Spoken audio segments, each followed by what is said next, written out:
big fat panda. I'm the big fat panda. Skadoosh.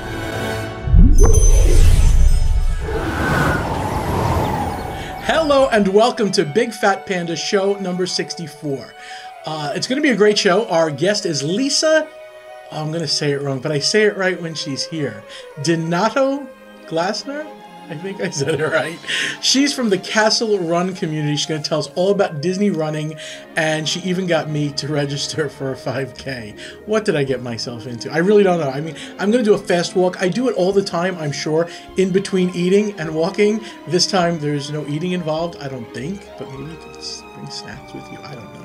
Let me thank my exclusive travel sponsor, MouseFanTravel.com, a division of MEI Travel. Really the best of the best. They are very client-focused, and they will give you the best vacation. A little bit more on them later, but really go to MouseFanTravel.com if you're looking to travel. This is also the first time we're doing a premiere for a Big Fat Panda show, so if you're here during the premiere, thank you. There will be a prize later, so keep your ears on. Out here in Florida, we have a place called Sweet Tomatoes, and I'm going to use this as an analogy for something. It's kind of like a place where you go to eat, but there's no entree. It's appetizer only, a bunch of appetizers. It's great. It's a bunch of side dishes, but there's no real main course. That's how I feel about all the brand new stuff that came out at Disney this last week. It's all, nothing big. There's no Toy Story Land opening. There's no Star Wars Galaxy's Edge. There are little side dishes that all make a great thing. So it's not meant negatively at all. That's just how I feel. Over in the Magic Kingdom, they're doing Mickey and Minnie's Surprise Celebration. It's kind of tied into Mickey's 90th birthday. If you go into the theater on Main Street, Mickey and Minnie are meeting together in their, I called it their birthday suit, and I realized that is not good to say. It is their celebration outfit. And they are together there, in there, and they're just, I love the outfits. They're great. And I'm not a big outfit guy, but I guess I'm becoming an outfit guy, because now I'm noticing more, like whenever a character changes the outfit, I'm like, oh, look. Listen, when you're a middle-aged man and you notice when Mulan's dress changed, there's a problem, but this is my life. I'm really glad to get this. In any event, I don't know why I'm cracking myself up, for real. I'm not even editing this out. This is really my thoughts of the day. I think I need therapy. You people need to help me. Okay, anyhow, Lisa, I know you're laughing at me right now. They are selling an awesome new sippy cup. Why is everything funny to me? The Mickey sippy cup. Again, I don't collect sippy cups or popcorn buckets because they just take up way too much room in the house. But I'm still laughing at myself. It's really a good looking one. I kind of like it. I kind of want it, but I don't want to start that collection of big plastic stuff. And if I couldn't crack myself up anymore, the Move It, Shake It Dance Street Party became the Move It, Shake It, Mouska Dance It. I'm not kidding. They put the name Mouska Dance It in there. It's adorable. And Mickey and Minnie, again, are in their outfits, and they are out. Listen, when you get that shot in front of the castle with them dancing, there's just something extremely magical about that for me. Take a peek. Oh, you're all too kind. My heart is just so full. Well, I'm just glad I got to share it with all of you. Are you ready? I think so. All right, everyone. See you real soon. Come on, everybody, put your ears on. And I know I'm going to say the name Street Party a lot, and it doesn't excite too many people, and I get it, but it is fun. The incredible Street Party over at Pixar Place in the studios. It's got the characters out dancing with you. There's a new Edna Mode meet and greet. She's awesome to meet Edna Mode. The Num Num cookies, they are more like cakes. It's $6 for this chocolate chip cookie. I think I have a photo of it I can put up here. But it really is like a brownie cake thing. It was delicious. I couldn't even finish the whole thing if I wanted to. I probably would have to have help, really. So, I mean, in 2 sittings, yes, but it's big.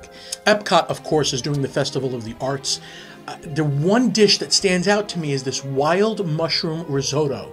It's $9 for a scoop of rice, maybe even $9.25 or $9.75, but so worth it. And I'm not a mushroom fanatic. It is delicious. If it came in a bowl this big, that I could eat. It was really good. They're also doing the Broadway concert series. That's awesome. I'll probably film that this week and have more video on bigfatpanda.com for you. If you are not subscribed, please do. Oh, also, while I'm on the subject, and I don't forget, I started a Facebook group to put a little bit more personal content than is on my regular Facebook page, especially because my regular Facebook page, thank you, it did reach 5,000 friends. And I feel like I don't want to create another page and call people fans. I don't like that. You know, it's funny, I was talking to Lou Mangello, and he doesn't like that either. The fan thing just makes it feel very about, you know, me and not about you, and it really should be about you, because you guys are what fuel me. And I have to say, that's the way it should be. So I made it a group rather than a fan page. And if you go to bigfatpandemonium.com, you'll get to the group for Pandemonium. So please go there, join. The other thing that I have here, Hakuna Matata Dance Party at the Animal Kingdom. I have not gone over there yet. My friend Visceral Crystal is part of that. She's awesome in whatever she does. Also, Maleficent is back at the Magic Kingdom. She is breathing fire again. I'm told just some safety things were put in. They say she looks better than ever. I have to get over there to see that. She was one of my favorite things in the Festival of Fantasy Parade. And probably the best character dining experience ever, the storybook dining at the Artist Point at the Wilderness Lodge. Wow.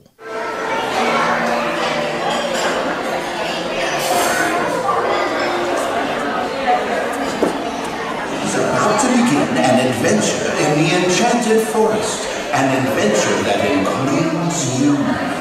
Please give a warm welcome to Snow White!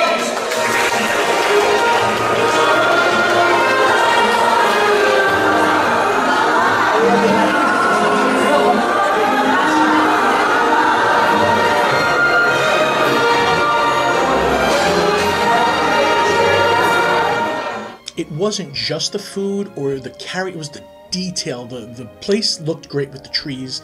It didn't take away from what Artist Point really was. The trees looked like they fit there. The character interactions were awesome. The food was great. I would go back again. It's not inexpensive, but it's worth it. Every penny. And gondola testing has begun. People are seeing the first few gondolas out and about over the skyline. The Disney Skyliner is a fun and exciting way for our guests to interact with properties in ways they never have before, seeing new vistas and landscapes all around them. Behind me, you'll see the first delivery of our Skyliner cabins, which have just arrived on site this week, and we've selected a few of those cabins to actually go out on the line and start testing. This is our largest station, and when complete, will be the hub of activity for all parks and resorts on the Skyliner system. Inside our stations, we're actively working on our mechanical and electrical installations, and even getting started on our final theming and finishes. For example, the Disney Skyliner station at Caribbean Beach Resort is inspired by the islands and is a beautiful open-air market building. At Epcot, our station is inspired by the architecture of nearby pavilions and features an Art Nouveau mural with the theme of flight. Before you know it, the skyline will be transformed here at Walt Disney World, and we're so excited to share the Disney Skyliner with our guests beginning this fall. Once again, before we get to our guest, I'd like to mention mousefantravel.com. Really, they put their money where their mouth is, and they live up to the hype. So if you have to go on a vacation anywhere, even if you're doing something non-Disney, please look at mousefantravel.com, a division of MEI Travel.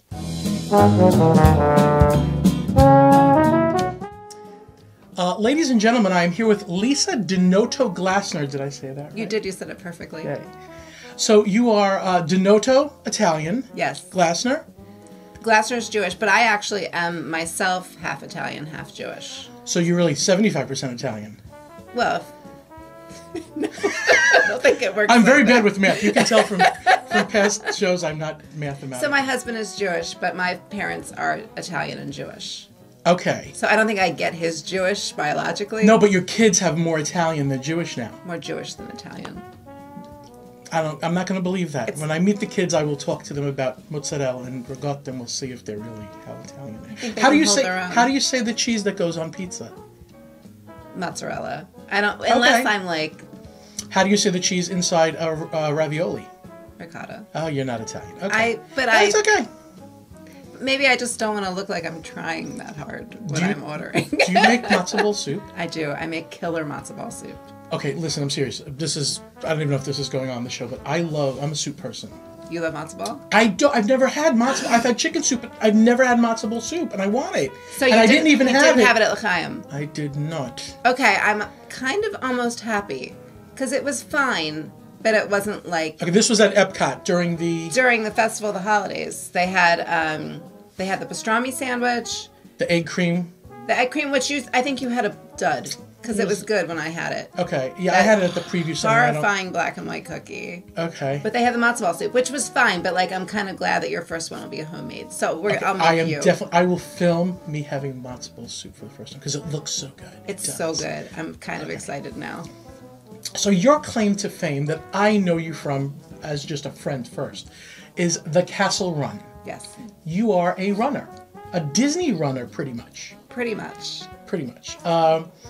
I don't know that much about running. Surprise! I am going to commit to you to do my first 5K.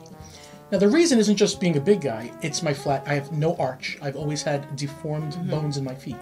Growing up, I should have had surgery, and I did not. Okay. But I can do a 5K because I walk enough in Epcot and stuff like that with a lot of Advils, I can do it. And the 5Ks are not timed. So you can go in and go your own pace and just know that if you're capable of walking 3.1 miles, then you can do a 5K. Okay, I heard they will still sweep you up sometimes. Not on a 5K. Oh, okay. Because they're all in one park. Like, it's not like they have to close roads and stuff for a 5K. So, okay. I think I'll surprise you, too, that I'll do a good time, but I'm going to do that with you. Well, you want to do your best. How did you begin? When did running start for Lisa? So I was not an athlete, much less a runner, growing up. I used to get very upset when I had to do the mile in gym class. Really? Like, okay. I mean, it was fine. Like, I'd work out. I did, like, yoga. Like, I'd go to the gym. I'd, like, run on the treadmill to warm up for a weight workout. But that was all. Okay. And I would, do runs sometimes. But, and we've talked about this a little bit before. Like, my father got sick in 2013, not long after my second son was born. He was 4 months old. And my dad was actually diagnosed with acute leukemia.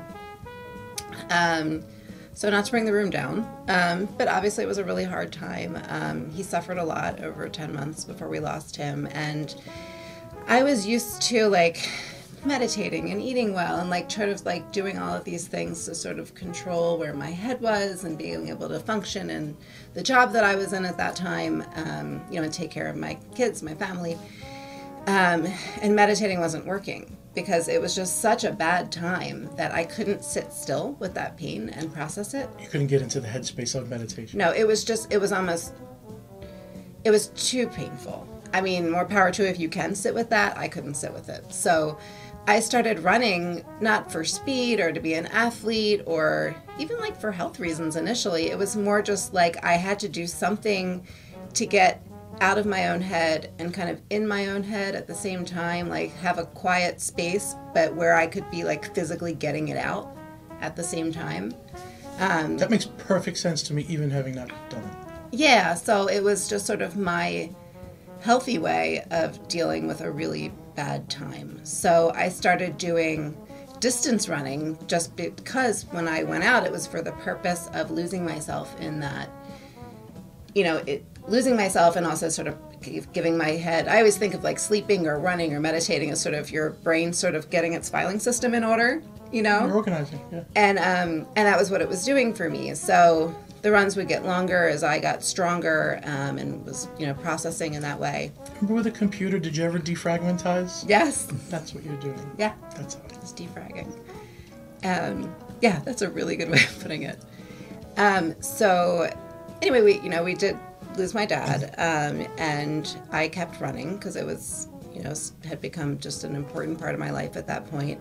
And then I remembered hearing, and I've talked about this before, that the Princess Half Marathon in 2016 was on the 2-year anniversary of his death. Oh. And I was like, heck. Yeah. Yes. So it was just my way of sort of telling the universe. It was like this symbolic thing that I was still kicking. I mean, I was still in this... I'm all about signs. I get it. Yeah. Like, I was still in this, like, big law job, and, like, it was taking a lot out of me. I had 2 young kids who I love to death, but, of course, that's... it takes a lot of energy, dealing with a lot of stuff. And it was sort of my way of telling the universe that I was still kicking. So I registered for that race in 2016. That was my first. It was February of 2016. I ran the Princess Half. And it was wonderful. A lot of other things started sort of turning. Running became sort of a bigger thing to me at that point, because in taking control of that and in giving myself that time to process, I was sort of it was bleeding over into taking control of other aspects of my life. So this was around the same time that I was thinking about getting out of my job that I was in then. And then since then, obviously we're local now, we've moved down. And now I do all of the Disney races in addition to others. Were you a Disney fan before the races? Yes. So I was a Disney fan, and I was a running person, becoming a running person, and so it was sort of a natural thing that came together. I grew up coming to the parks and loved it. I didn't feel the need to live here at that time. Where did you live at that time? I grew up in Maryland. Okay. So you flew down for that first race? Yes. Okay. That's different than living here saying, okay, it's on Dad's anniversary, death, and I'm going to, just go to the park. You actually made flew down to the family. That's okay. Made an event out of it. That makes it more solid to me that you really did think that was a date of a sign. Oh gosh. And then have you missed a Disney race since? After that race, the next one was Wine and Dine. I did all 3 races for Wine and Dine, the 5K, the 10K, and the full. I wasn't doing marathon weekend or Star Wars weekend until we moved down. Let's make everybody's like me and doesn't know a lot about running. 5K is about 3 miles? A 5K is 3.1. And then there's a 10K? 10K is 6.2. And then a half marathon is 13.1 miles. And then there's another one? The full marathon is 26.2 miles. And you've done a full marathon? Yes. Yeah. Come on. 26 miles? Are you dead halfway through, or are you I mean, you just have to kind of know your own body and know what you Did you ever do it before you did it? Did you go run 26 miles to say, yes, I can do it? Yes. And how hard is it? For real, how hard was it the first time or the second time? Does it get better?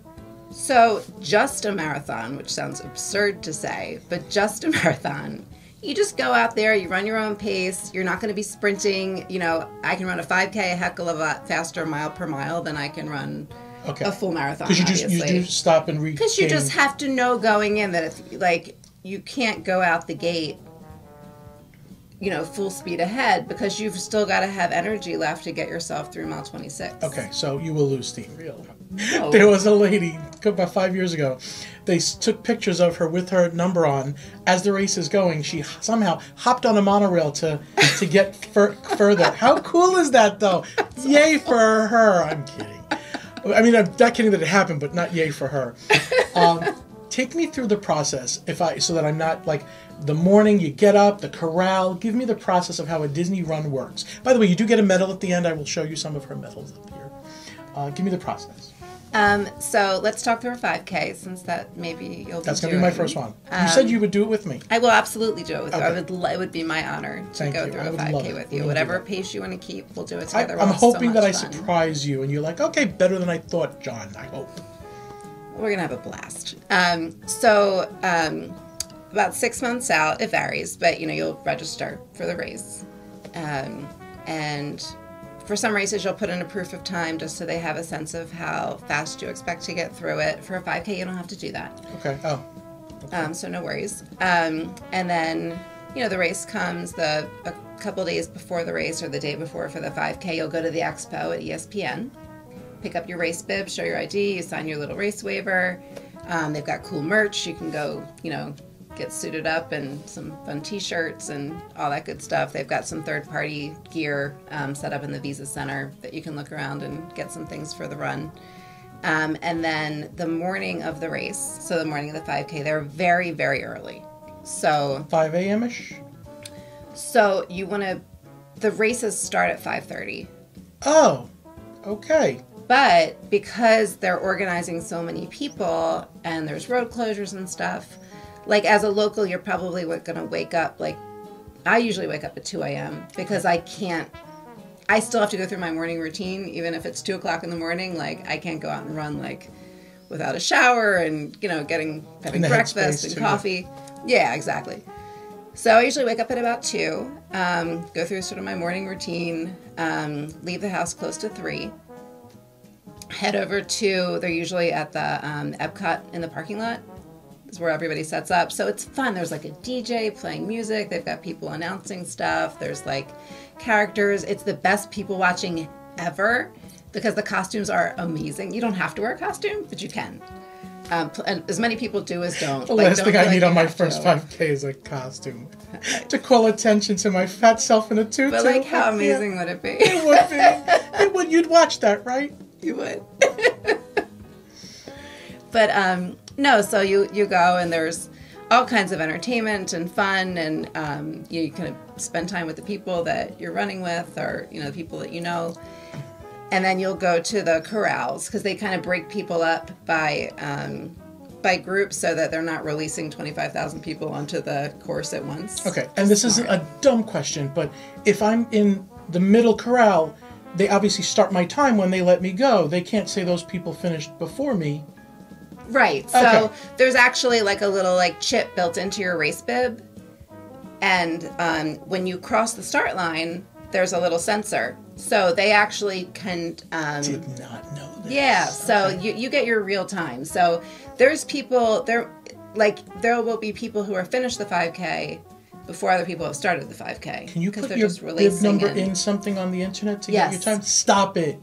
I'm sorry, that was very weird. Stop it. I like that. It's like an app. It's super cool. So you put it into a run tracker, you put your bib number in, and then you and anybody that wants to sort of keep track of where you are on the course can, especially with the longer races when you're out for a really long time, can, get an alert like, oh, Lisa just, passed the 10K mark of the half marathon. So people can kind of cheer you along and know where you're at. And then, of course, you can see your results at the end by doing the same thing.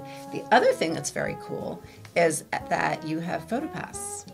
Okay. Like crazy, which you've probably seen 9 million of my pictures. I thought somebody was taking them of you. I didn't realize it was PhotoPass. So there's PhotoPass people all over the course, and also with the characters that are on the course, and taking pictures, and that's a part of your PhotoPass. Like if you have an annual pass, your free PhotoPass, you'll get your race pictures. That's all. For longer races, are they handing you water? Yes. Okay. So the 5K, you'll have a regular water stop, and then for the longer races, they have water and Gatorade. Can you carry a bottle of water with you? Mm-hmm. Okay. Yeah. So it pays to mention, I've seen you involved with the WDW radio group, Lou Mangello, Becky Menken. This is a running group that Lou started? Yeah, so Lou started his running team, the Dream Project. The project is the Dream Project. Associated with the wonderful Make-A-Wish. With Make-A-Wish. So Lou and his wife, Deanna, have their running team through WDW Radio, Lou's podcast, of course, and they sponsor Make-A-Wish. So it's so rewarding. It's such a wonderful group of people. They're so supportive on the course, and they will actually, the money that they raise all goes toward Make-A-Wish. And one of the loveliest things is that you actually get to meet the family. So every marathon weekend is when that family will take their Make-A-Wish trip. Oh. And then as a part of the meet of the month, because Lou does a meet of the month with his group each month, and then a part of the meet of the month during marathon weekend, it's usually that Saturday, you actually get to meet the family who's come down. So it's a very sort of touching, hands-on, one-on-one, and you can give them gifts or gift cards or ways to help enhance their trip. That is really awesome. Yeah, I have to be involved with that next time. That's awesome. Yeah, so I love the WDW Radio running team, and they've done a lot for me, and I love seeing the families that they've been able to help. So how many medals do you have? Do you know the number? I don't know. Oh, that's good. I thought you were gonna go, I don't know, but who's counting? And then say 29. So How long have you been doing it? 6 years. Okay, cool. So I imagine I'm coming up on 100 or so medals. Like, they're all, I have this rack in my closet. It's one of those like hook racks that says like always earned, never given, and metal cut at the top. But it's got like 6 hooks on it. So I just keep piling them on. I need a picture of that. I will. I'll give you a picture of it. Okay, so switching away from running to get to the end of your interview, we're going to talk about your regular love for Disney. Yes. What are you most excited about coming up? And it doesn't have to be one of the big ones. It could be, but it doesn't have to be.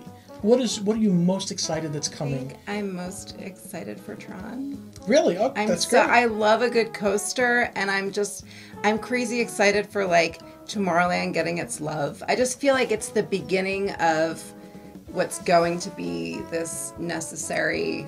But we don't even know what the love is that's coming. I mean, we know Tron. Do we know anything else except things are changing? No. I mean, the little tweaks that have happened lately, like the signage changes, and like with the new Stitch, like they have that new font I that loved they're when using when they everywhere. just changed those rocks and made them those purple luminescent. Yeah. Yeah, so I do. So they've been getting attention lately. Have you been to What is Tron? I haven't Tron been is to Shanghai. So you haven't been on Tron? No, I haven't been on it. From what I've heard, it's basically going to be the same exact ride. That's what I heard. And I live actually like right behind there, so like we drive by the. It is amazing how much space. Did you know there was that much space? No, I had no idea. And they're also doing some stuff in front of Space Mountain. I don't think Tron is coming in front or anything. But no, but they've cleared all of that. They're beautifying something. Something's happening. Something's happening. Yeah, I mean, no, I haven't heard anything. I don't know at all, like, what else is coming. But, I just feel like this is the beginning of something big happening there. And I love Tomorrowland so much. It's the Disney of my childhood. They never finished it from the time they started it. Yeah. I don't like that. I mean, I'm glad they're getting the love. What I like is the convergence of technologies that are going to be going on. You have the Tron Futuristic Coaster, yes, the Wedway People Mover, yes, and the Steam Locomotive Train. That's amazing. I think that they're going to be going together. I can't let you go without mentioning that I'm watching Solo, the Star Wars story, and they're talking about doing the Castle Run. And I go, and I quickly got on Facebook, Lisa, I get it. The Castle Run has to do with Star Wars. And she's like, I did not know until I watched Solo for like the 5th time. I've seen it before. The Castle Run, that didn't click for me. So I've gotten a lot of messages like that. You're definitely not the only one. Like so many people didn't. But it's not like it was just a play on the Castle Run. You know what I mean? It's like it's Disney and it's running, but it's not like in your face Disney. And then, but the name the Castle Run, I'm saying. And was it the Kessel Run in Star Wars? The Kessel Run in Star Wars. Kessel, so it's a similar like rhythm rhythm of. I got it. But to me, it's like so much of what I'm doing right now is about just being open and honest in my journey toward rewriting this life that works for us and speaks to us. And so the Castle Run can be like, you know, a literal run Disney race, but it's even more importantly to me just sort of this like challenge and journey toward the life that calls to us and sort of being proactive and deliberate in the choices that we're making. So how can we find you and the Castle Run? So thecastlerun.com is my site and blog. Do you see it up there? See it? It's right there. What color is it? It's purple. And it has a yellow star. There it is. So thecastlerun.com is my site. The star in the logo is because When You Wish Upon a Star is the song that my father used to sing to me when I was a baby. Oh, boy. So it's important to me. That's awesome. Yeah. And I'm on Instagram as The Castle Runner. You can also find me as The Castle Run on Facebook and Pinterest and everywhere else. But the 2 spaces where you'll find me the most active are on the blog, thecastlerun.com, and on Instagram as The Castle Runner. You have absolutely inspired me, and I'm sure that you've inspired others. Thank you. When is the next 5K? The next 5K is Princess. I do think it's sold out. We may be able to get you a charity bib, but the Star Wars 5K, I believe, is still open, and that's in April. Let me do that one, the Star Wars 5K. Do you know what park it's in? Star Wars 5K is in Epcot. Okay. I'll have you back soon. Oh, I never gave you the panda hug, so I'm giving it to you now. I would love that. We'll have you back. Thank you, guys. Thanks, guys. And there you have it, show number 64. Thank you again for coming on this journey with me. If you are watching this during the live premiere, I'm going to give a word out, a secret word. The first person to type this word into the chat window will get a $25 Disney gift card. Abracadabar. the bar on the boardwalk. Type that out. The first person will get that. And let me thank again Lisa for being a guest and for helping me register for the first 5K. I'm a little nervous about that, but that's in April. I will cover that for you guys. And again, let me thank mousefantravel.com, a division of MEI Travel, for all of your travel needs. They are Disney Platinum earmarked. Wonderful travel company, wonderful team, a tight-knit small team of travel professionals there to help you guys out. Tell them the Panda sent you, please. And that's it. Until next time, go forth, create pandemonium. And above all, join the group, Pandemonium, bigfatpandemonium.com. Give out Panda hugs, even when I see you in the park and get a hug. I love it.